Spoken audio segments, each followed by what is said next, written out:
APEC Ministerial meetings to go out to provincial towns. PNG Electoral Commissioner announces polling and counting plans. And Menyamya people want better health and electricity services. This is National EMTV News with Helen Sayer. Good evening and thanks for joining me. This is Tuesday's news. Alotau, Popondetta and Wewak will be some of the towns which will host APEC meetings this year. Announced by the Prime Minister today, he says major APEC ministerial meetings will be held in various towns throughout the country and not just in Port Moresby. A number of towns have been identified to host major APEC meetings in the coming months. This morning in Port Moresby, the Prime Minister made known this plan, saying they want APEC to be a regional meeting and not centered only in Port Moresby. It is also good for many of these towns and many of our population to have an APEC experience. Some of the towns he announced were Wewak, Medang, Kokopo, Popondetta and Arawa.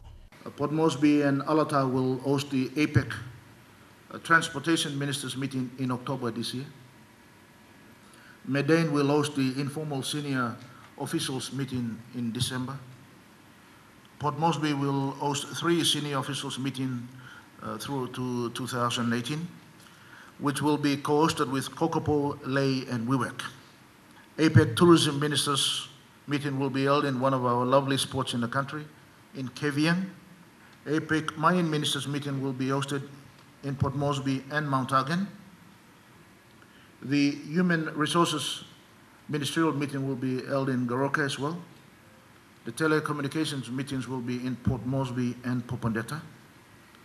The Women and Economic Ministerial meetings will be held in Port Moresby and in Arawa, one of our most beautiful places in the country. While major meetings will be held in Port Moresby and Ley, the Prime Minister says APEC delegates will enjoy the cultural diversity of the country. Our country has got many regions that is different in ethnic groupings and culturally quite unique. And that is what we believe that many of the delegates can enjoy when some of the lead-up meetings take place in those areas. Meanwhile, he said despite the national elections, there will be no review of the APEC arrangements, and he is confident that the country will be ready to host this important meeting. APEC is a national priority for Papua New Guinea, and it has the support of the APEC member countries, and we want to deliver a unique and most outstanding APEC meeting for Papua New Guinea and the APEC community. Stanley Over Jr., National EMTV News. Electoral Commissioner Patilius Gamato has said the Electoral Commission is preparing for polling and counting. Campaigning has 6 weeks left, and the Electoral Commissioner says 4,800 electoral officers will be deployed to conduct counting and polling. There will be one-day polling in large urban centres and multiple polling days conducted for rural centres. From the 24th of June to the 8th of July, the PNG Electoral Commission will begin the mammoth job of conducting polling in 10,798 polling areas in the country with 4,800 electoral officers. Those places that are not accessible by road, we'll airlift by chopper, fixed wing, or rotor wings to airstrips so that they can reach people for election. Okay, so that's basically that now. The total polling team across the country, total polling teams across the country is 4,870. Okay, 4,870. We have 22 provinces, 89 electorates, 341 local government, 341 wards, 6,228. The polling team that we are planning for is 4,870. The polling places are 10,798. Speaking after the third Interdepartmental Committee meeting, the Electoral Commissioner said that the Commission is waiting for full election items to reach PNG shores before the Commission is fully set for polling and counting. Items have come in, the ballot papers have already come into the country, We also have other two items ordered overseas. Those are the seals and the indelible links. The seal, as I'm told this morning, have come in. They're already in the country. And we're expecting the indelible links to come in this week. Okay, so in terms of our preparation for election, we are almost there. Once the indelible link comes in, then items that are ordered overseas are already here. Kamato says for polling, large populated areas will have one-day polling, while for rural areas will have a multiple-day polling. Two parts, the single-day polling and the multiple-day polling. Single-day polling are places like, let's say, Port Moresby, Lae, big areas, you'll have single-day polling. And then the multiple days are days where the polling officials will walk, maybe do the first day polling in one village, and then they walk to the second, third village. Those are what we call polling, multiple polling days. As for the Common Roll, the Electoral Commissioner has advised that the Common Roll is in its final stages of being updated. The roll, as you know, the roll updating exercise. This week we hope to complete it. On the 10th of, we gave ourselves 10th of May, which is Wednesday tomorrow. The rolls should be completed. That's basically all the objections and verifications coming in from provinces. Okay, so by this week we should complete the roll. Adelaide Xerox Kari National, EMTV News.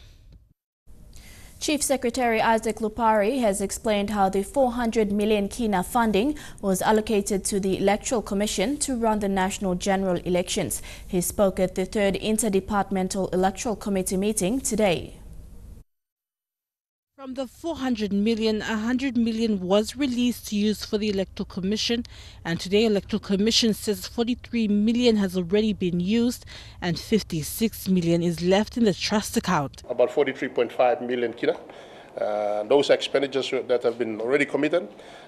We still have about 56 million in the trust account, but these are already funds earmarked for other projects. The Chief Secretary explained that unlike before when each department had a budget of its own, the 2017 election will have one budget managed by trustees. There is one single appropriation created for the 2017 election. And a total of 400 million has been appropriated for these elections. A total of 121 million kina will be used for security for the election, and a total of 28 million kina has been given and 8 million kina used already, with 20 million kina in the trust account. Of the 400 million, the security forces came with their own budget plan. That when I mean security forces, I'm talking about CIS, defense, and police together. So their budget requirement is about 121 million. 121 million. 121 million. The balance of that is for the PNG EC. Adelaide Xerox Kari National, EMTV News. The PNG Defence Force stands ready to assist the Royal Papua New Guinea Constabulary in conducting security operations for the 2018 APEC Summit. PNGDF Chief of Force Preparations Colonel Sialediro says the force has been shaping the military capability in carrying out such operations. Colonel Diro is confident that the PNG Defence Force, in partnership with the Australian, New Zealand and the American armies, will assist our PNGC in carrying out security operations. We have been tracking how we can support the police in providing safety and security. We are encouraged by where we are right now. We started this journey in 2014. All the strategic enablers have been set. We're now transitioning to putting together the operational plan to provide safety and security. The Defence Force has been working alongside police and other law enforcing agencies since 2015 to ensure a safe and secure APEC CAM 2018. From the military perspective, we are now shaping the high-end military capability that our partners have offered to assist us with. That's what we will be shaping to provide the necessary assistance to the police to provide safety and security for APEC. Representatives from the Australian and New Zealand governments were also present for the 6th APEC security meeting today. Both representatives have given their support and will be standing with PNG to host one of the biggest events in PNG's history. The core message from us Australia is we want to work very closely with Papua New Guinea to make this meeting a success, because APEC is important to us, Papua New Guinea is very important to us, and you put those two together and you're very, very important. We're expecting to be very much involved in supporting Papua New Guinea to deliver APEC 2018. Meanwhile, Police Commissioner Gary Barkey says the APEC operations is on track and is thankful for the support given by other law enforcing agencies. The comfort is this: we've already had most of our plans have been established, and now that it's also now being supported by the electoral parliament, that gives rise to the fact that I am now the commander of the Joint Task Force. Once we have the headquarters properly renovated and finished, we will move the entire working partner into the entire building, so that there is this working relationship between all the agencies of government that are responsible to deliver APEC. Tekla Gunga, National EMTV News. PNG Defence Force Commander Brigadier General Gilbert Toropo has denied claims about a platoon being deployed to the Kandip electorate. Yesterday, leader of Triumph Heritage Empowerment Party Don Pollier claimed that a platoon was deployed to Kandip, and he questioned the reasoning behind this move. Commander Toropo said today that there are only 10 Defence Force personnel in Kompiam Ambum and 10 in Hela because of tribal conflicts. Yesterday, Mr. Pollier called a media conference to express concerns about the deployment of PNG Defence Force personnel in his electorate in Kandip. I strongly will oppose, and I call on the government and the authorities to not to deploy Defence Force in Papua New Guinea in the the mainstream of security provision for the elections. On that point, let me also make this clear. I do not see the election in Papua New Guinea will be a troublesome one. I don't see violence. The Department of Defense said the NEC approved the PNGDF call-out for a period of 6 months to cover the firearms moratorium, 2017 national elections, and other contingencies. PNGDF personnel were in Hela and Kompiam for consultation with local groups to ensure normalcy in coordination with police on the ground. Leaders in Kompiam raised concerns that led to the deployment of personnel following tensions in the area that resulted in the death of over 30 people and destruction of property at Kompiam Station. I mean, when we talk about platoons, we're talking about number of men, and platoon is considerably much higher than what we have on the ground at the moment. Our presence is only in Kompiam because there's been incidences of tribal fight. The PNG Defence Force presence is in support of police. We don't operate in isolation. It's unfortunate if individual candidates or our leaders think otherwise. I'm sorry. But that is not our intention. The Department of Defense also said it is inappropriate for anyone to attempt to politicize security issues, particularly during election period. Deli Waigeno, National EMTV News. A first-time female candidate for Kerawagi Open seat, Christina Tumunime, is urging other female candidates in the country to stop relying on gender sensitizing and stand up as leaders. Standing under Pangu Party, Nime says there is an unbalanced representation in Parliament. She added that service delivery only stops at the district offices and says if she wins this election, she will give power back to the people. Nime is confident she will win this seat and said her policies speak for themselves. She says the future of this country depends on mothers.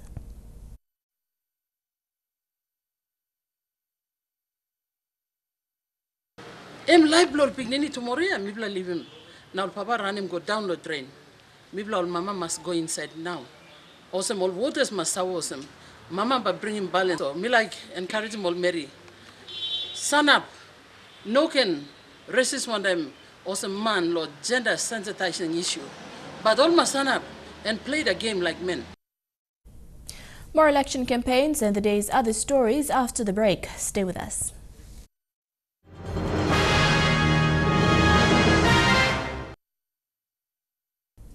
Welcome back. Roads and coffee farming were high on Pangu Party's agenda as they mark the start of campaigns for the former Menyamya MP Thomas Pelika. Pelika, a former policeman, was a minister in the state government.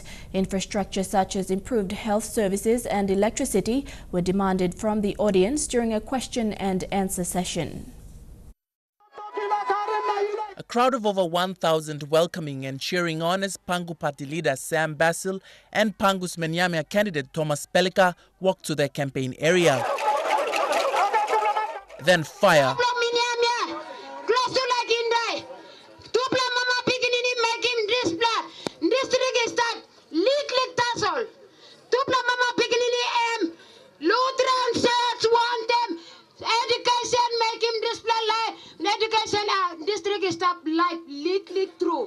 Sapita Pita is a representative from an isolated part of the district where the roads are bad and other services are little. District stop we don't got papa enough 15 years. Me mama is stop backside 40 years got service block road school housing Arab service also you man lo road stop you feeling mama must stop me feeling pen and me come out lombus. The rhetoric then followed.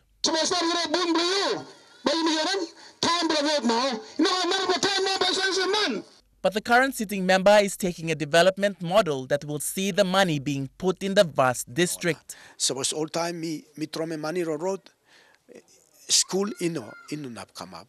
How sick by inunap come up. Philip claims that for his government of the last 15 years, their approach was to start at the back end of district, then follow through. Harry Agimbari, National EMTV News, Leh. A candidate for the Bulolo open seat in Morbe has laid a complaint against supporters of Bulolo MP Sam Basil, who he says attacked him and his family over the weekend. Mr. Murray, who has been a strong rival of Mr. Basil, said his vehicle was chased from the Kumalo River to Mumang Station and was stoned by supporters along the way. Morbe's Provincial Police Commander Augustine Wampe confirmed reports of the incident and said an investigation team had been sent to Mumang to investigate and make arrests. Wampe has also appealed to supporters from both sides to refrain from drinking and causing violence during the campaign period. This afternoon, Rex Murray held a news conference in which he denied initial reports that he shot 2 women. So police is now handling on it. And police is now ordering those suspects to bring those young boys come out, or suspect come out, because they are telling those the campaign coordinator, and them to bring those suspects come out within now. The deadline is today, 4:06. They have to bring it down. The my vehicle, damaged vehicle, all pull him now. Now Elamoto will do the cost of it, and I am asking Mr. Sam Basil will be pay for it, everything with his supporters, and my vehicle will be on the road, and still arrest must be made. Because the criminal action has to be taken into law. But the matter is in the police now, all statement there. A North Wagi candidate has a vision to develop more plantations in the electorate for sustainable development and job creation for locals. Kenneth Manjip, a coffee plantation manager running under the National Alliance Party banner, says this is his primary focus.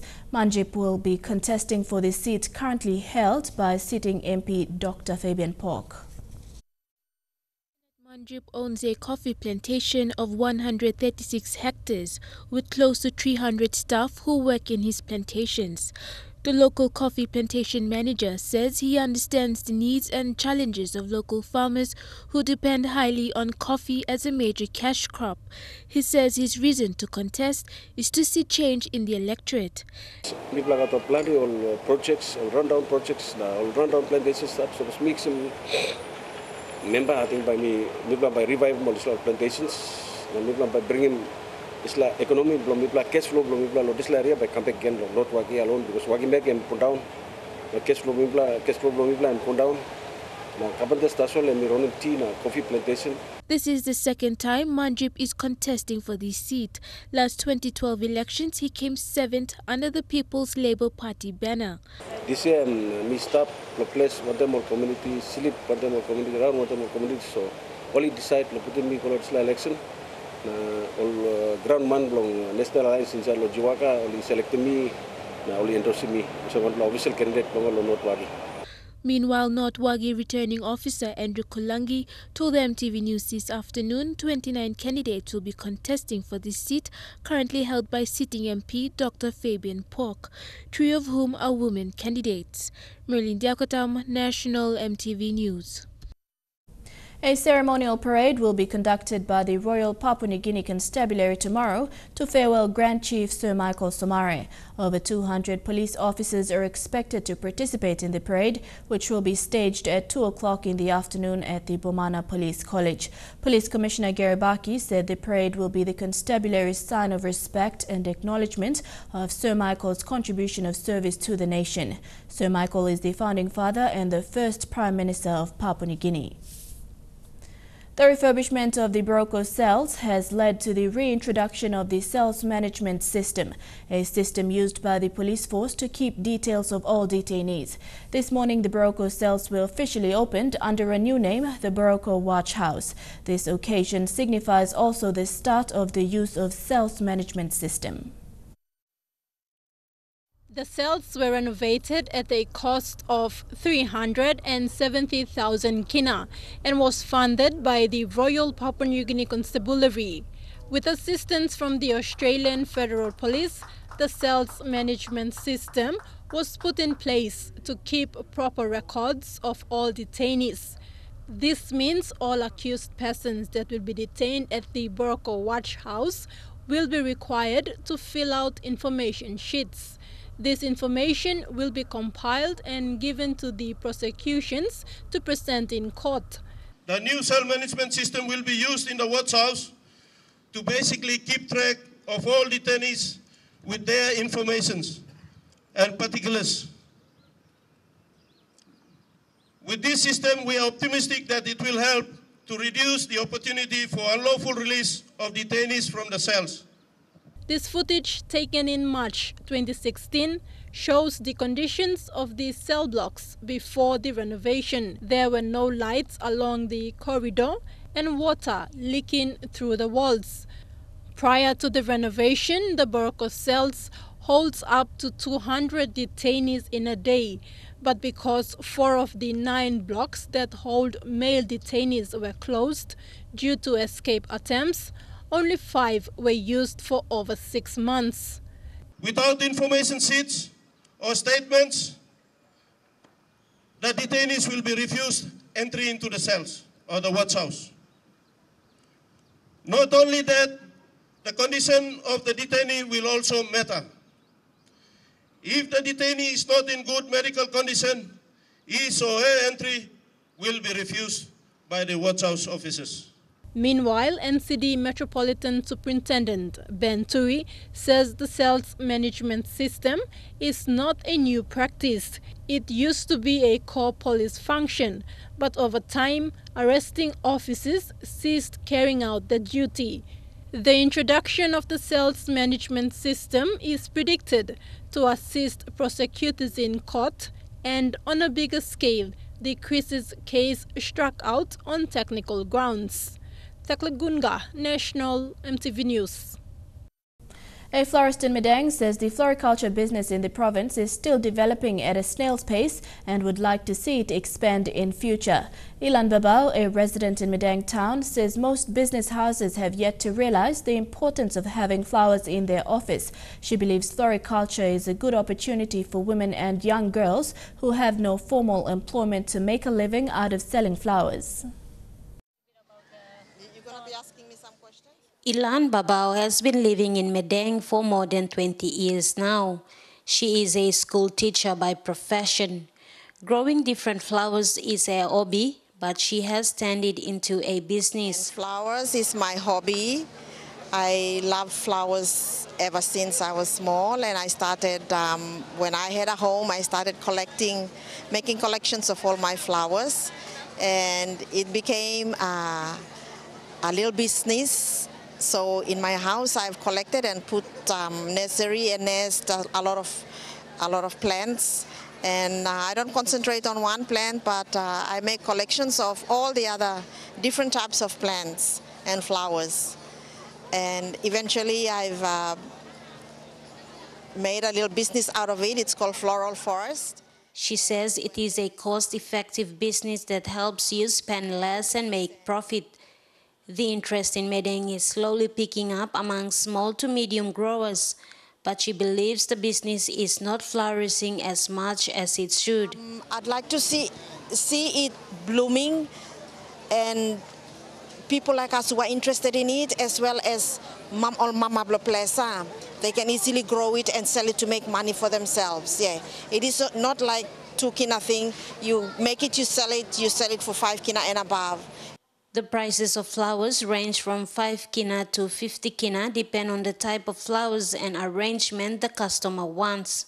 She is confident the business will pick up in the next 10 years as more businesses become aware of the importance of setting flowers in the offices.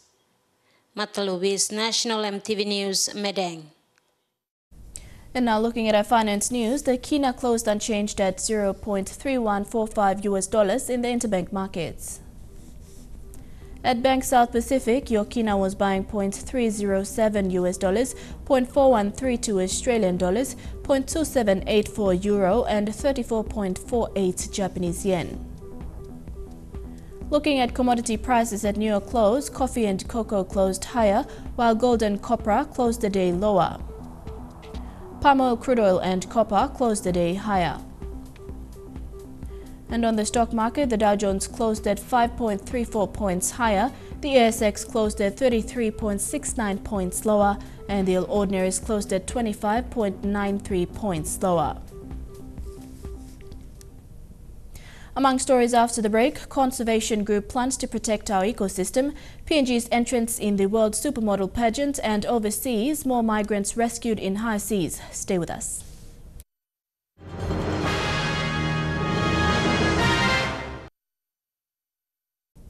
Welcome back to the news. The Conservation Environment Protection Authority, or CEPA, will implement a conservation project to protect the country's marine ecosystems. The project is called PNG Global Environment Facility International Waters Ridge to Reef. It will focus on addressing marine biodiversity issues caused by human actions at the Butlis Bay area outside of Port Moresby.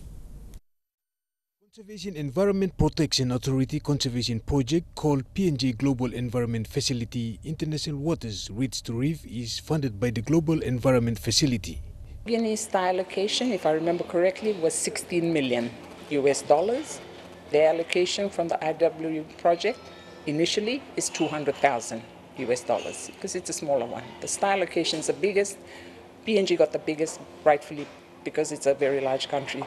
And they have several criteria that are used in this allocation. The objective is to implement the Ridge to Reef or R2R climate resilient approaches to integrated land, water, forest and coastal management in the Pacific Island countries. Secretariat of the Pacific Community, together with the United Nations Development Programme, are the implementing agencies for the global facility in 14 targeted countries in the Pacific. Focus on this project will be on strengthening the protected area network.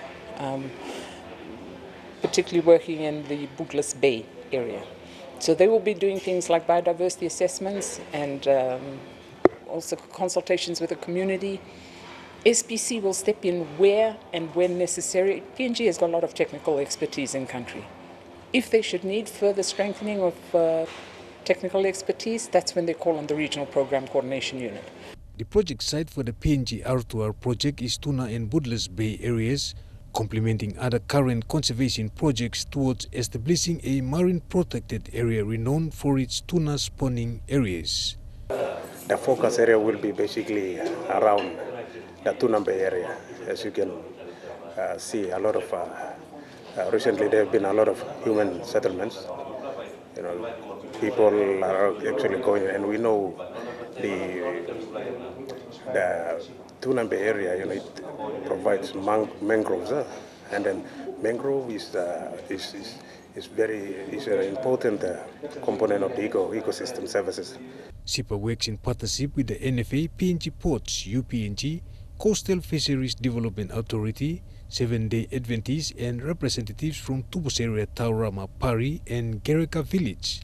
This project aligns with the United Nations biodiversity targets by 2020 and in line with the PNG policy on protected areas. Erika Rupma, National MTV News. The United Nations World Tourism Organization will assist the Tourism Promotion Authority in terms of tourism development. Director of Policy and Planning, Alcinda Trawan, says one of the key areas is the development of the organization's next phase of the master plan. Funding has also come from World Bank to help with the master plan.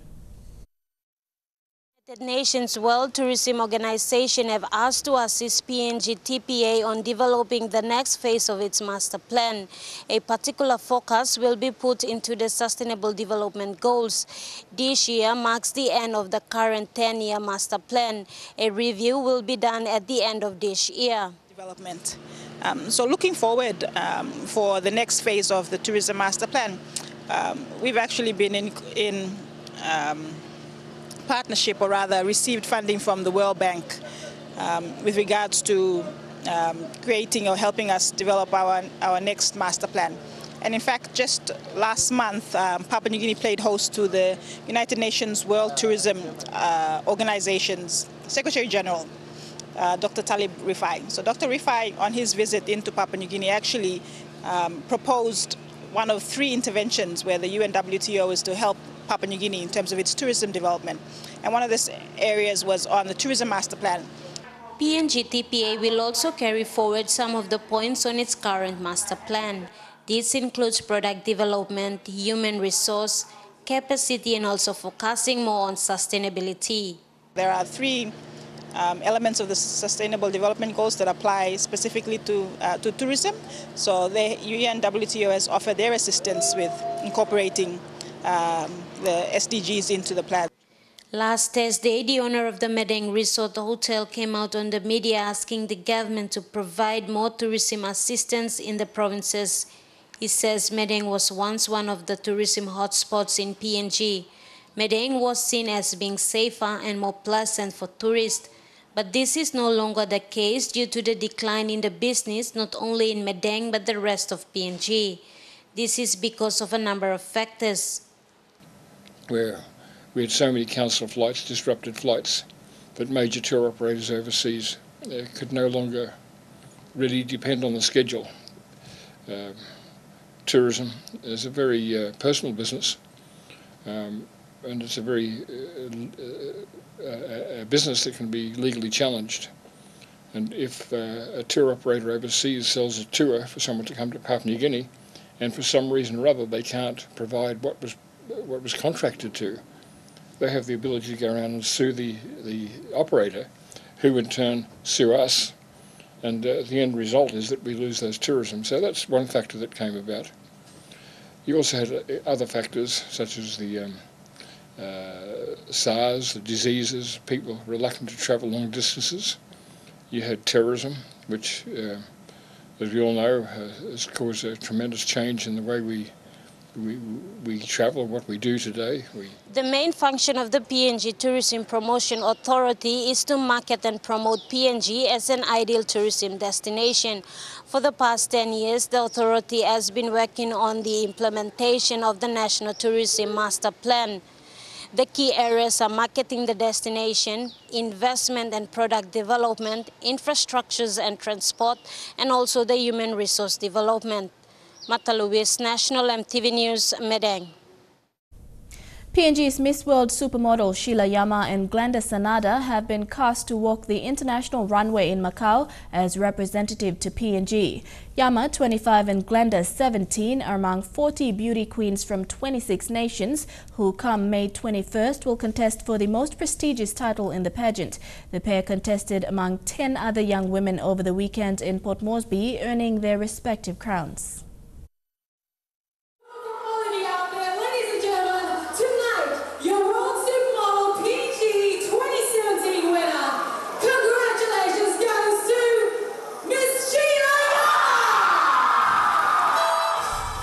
Over the weekend, Sheila was crowned PNG's Miss World Supermodel, and Glenda, PNG's Miss World Teen Supermodel.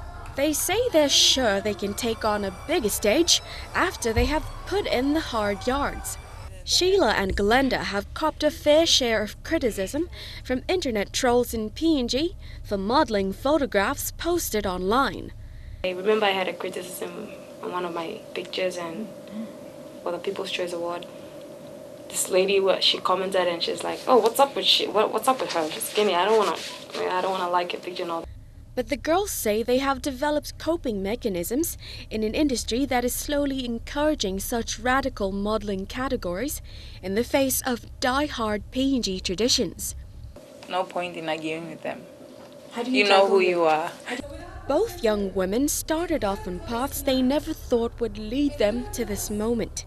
My friends and families have always asked me to do the modeling thing, but I never really got into it until 2015.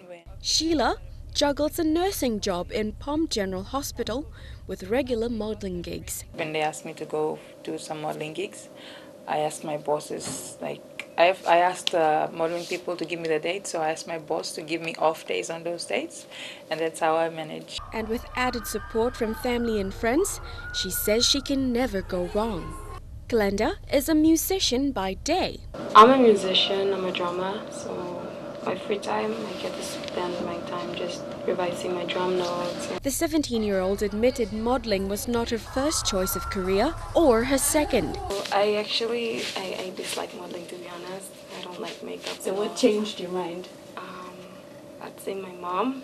Call it fate or chance, Glenda, a devoted Christian, believes it was God's plan that her mother's tenacity landed her on the runway. She saw the World Supermodel PNG on Facebook and she asked me if I wanted to join in, and I told her no. A drummer cannot be a model. Like, hell no. Now the pair can only look forward to the looming Macau stage where the real test begins. We're excited and nervous. Melissa Kaviro, National EMTV News. Turning overseas, more than 7,000 migrants have been rescued from the Mediterranean Sea over the last few days, according to Italy's Coast Guard. So far, numbers this year are 50% higher than at the same time last year. Eventful days at sea with a rescue mission, and then suddenly this. We have 2 rubber boats, possibly also 1 wooden boat. Team, please prepare on deck for rescue. A scene, said the crew, like never before. First 2, then 3, then, as we were spotted, more and yet more boatloads of people veering towards us to rescue and to safety. This toddler named Blessing is one of the tiniest travellers. Her mother Joy, who's Nigerian, says she risked the journey because she couldn't return to her home country. She'd been working in Libya, where she was repeatedly kidnapped and ransomed for money. I go to markets. When I enter the taxi on my way, they stopped the taxi, dragged me inside another car. They go and lock me inside room. They told me to control my husband to bring money. I asked her what she hoped for from the future. If I see what I will do, because everything is around me, I have baby.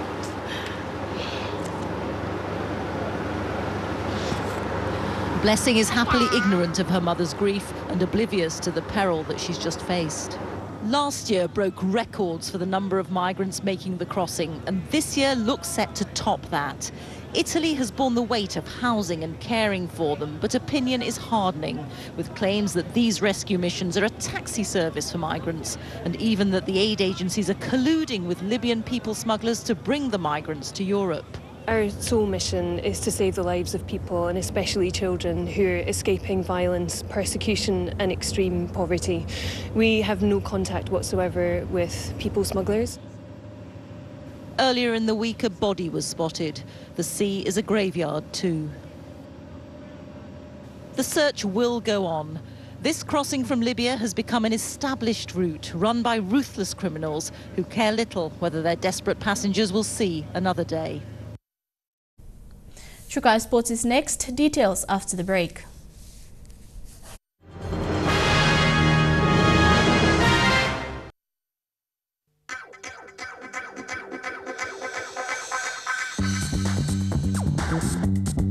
Trukai Sports.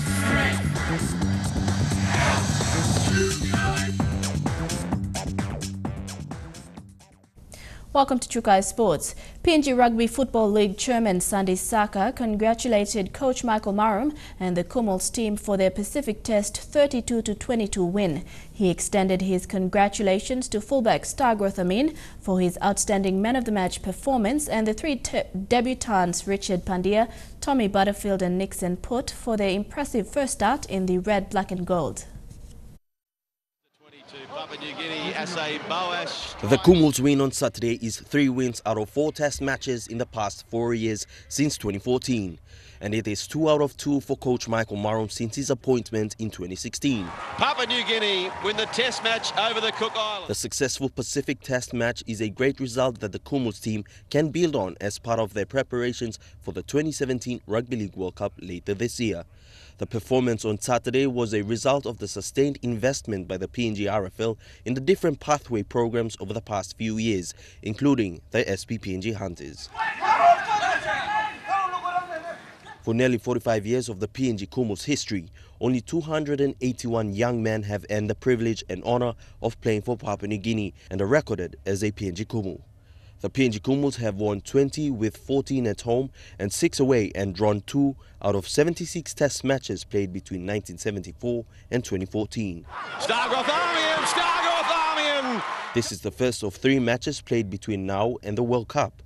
The PNG Kumuls will be using the Prime Minister's 13th match as another lead-up match to the World Cup in September. The next match will be against France at the National Football Stadium few weeks before the start of the Rugby League World Cup 2017. Does he ground the Elijah Levet, National EMTV Sports. PNG NRL launched the Beyond the Goalposts program today at the National Football Stadium in Port Moresby. The program is part of NRL's capacity building and a development pathway for PNG Rugby League referees. The Beyond the Goalpost program will run in partnership with the PNG RFL. The participants are mostly school students. The program is basically here to teach young kids who we engage with in the League Belong Life program to learn to referee, and we want to do that through the PNG RFL and through the PNG Rugby League Referees Associations to build a capacity utilising the expertise within the NRL.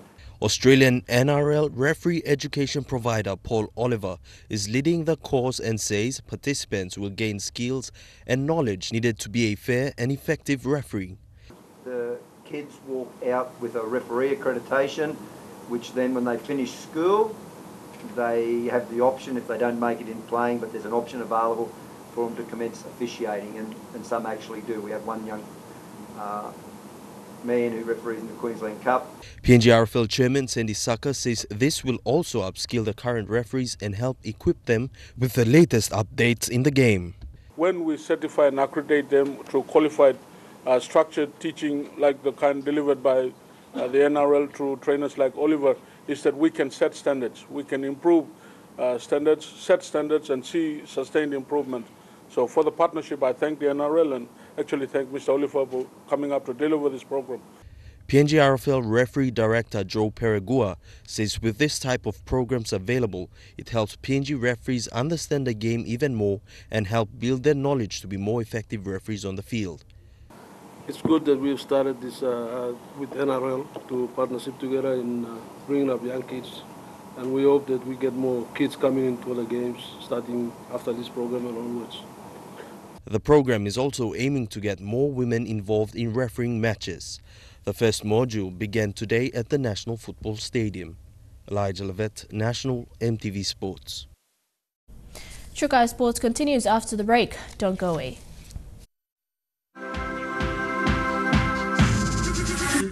Trukai Sports. Welcome back to Trukai Sports. The Gold Coast Commonwealth Games Queen's Baton is now passing through Africa en route to Australia. Papua New Guinea will be the last stop before the baton enters Australia on Christmas Eve.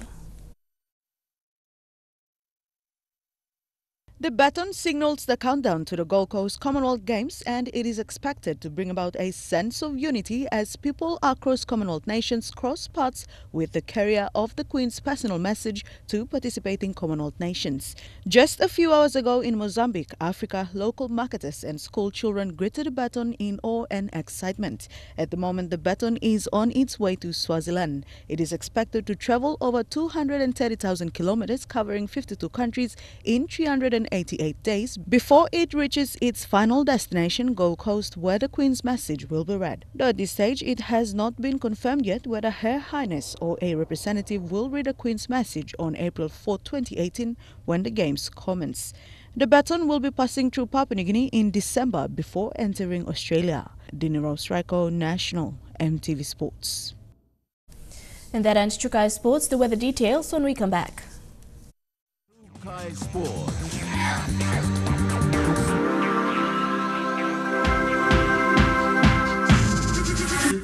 Chukai Sports.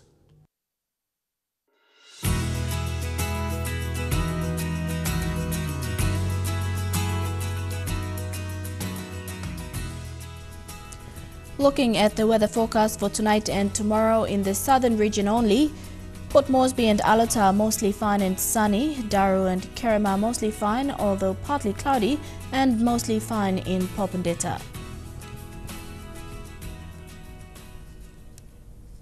And that has been the news, sports and weather for today, Tuesday, 9th of May 2017. From the entire news team, pleasant viewing. Good night.